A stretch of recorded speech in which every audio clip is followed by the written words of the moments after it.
નમસ્કાર, હું મારવણિયા સારા Shrimati RJ Kaneria girls સ્કૂલમાં ધોરણ 10માં અભ્યાસ કરતી દીકરીના સત વંદન।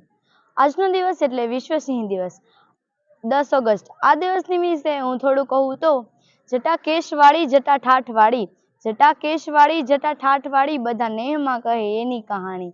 એ ડોલે તો સાગર ને એ બોલે તો પાણી, એની ઝીણી એવી આંખમાં આખી દુનિયા હમાણી, એની ઝીણી એવી આંખમાં આખી દુનિયા હમાણી। જેની આંખ દેખી જમપાળા કરે પગ પાછા, જેની આંખ દેખી જમપાળા કરે પગ પાછા, એવો ખાનદાની રાજા ખરી ખુમારીની ખાણ। વટ છટાપાટ રૂપ રંગનો દોહેલો નખો, એવું ગીરનું ઘરેણું મારું હાવજ ગુમાન, એવું ગીરનું ઘરેણું મારો હાવજ ગુમાન।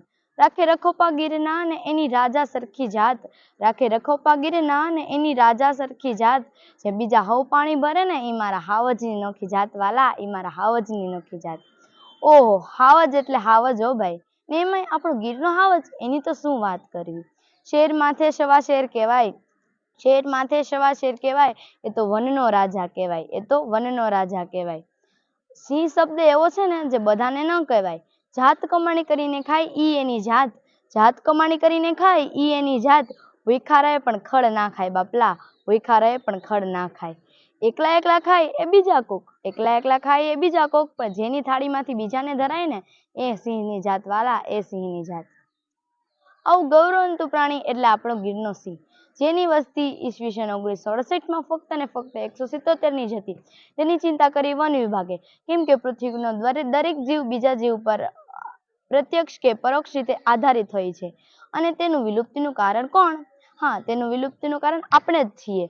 તેથી 10 ઓગસ્ટને વિશ્વ સિંહ દિવસ તરીકે જાહેર કરવામાં આવ્યો, અને આજે તમામ શાળા તથા કોલેજમાં આ દિવસને ધૂમધામથી ઉજવવામાં આવે છે।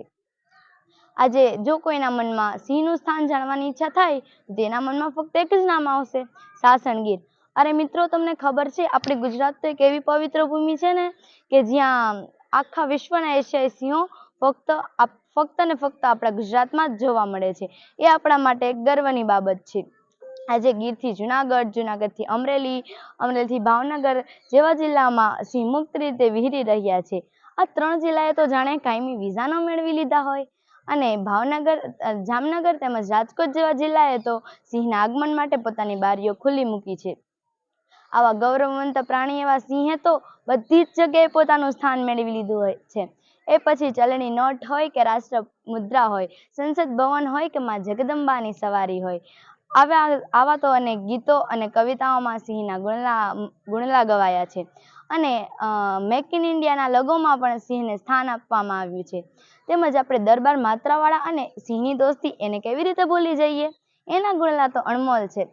ગુચ્છાદાર કેશવાળી ડોલતી ચાલ ચાલુ, ગુચ્છાદાર કેશવાળી ડોલતી ચાલ ચાલુ, માં જગદંબાની સવારીમાં શોભતો ચાલુ, માં જગદંબાની સવારીમાં શોભતો ચાલુ।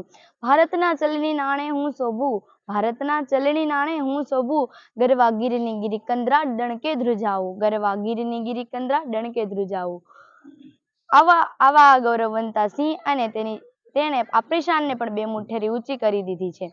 અંતે આ સિંહ વિશે હું એટલું કહું તો, એ સોરઠ દરાજોને જગ જૂની જ રે, એવો ગઢ જૂનો ગિરનાર, એના હાવજડા જોને જણ પીવે,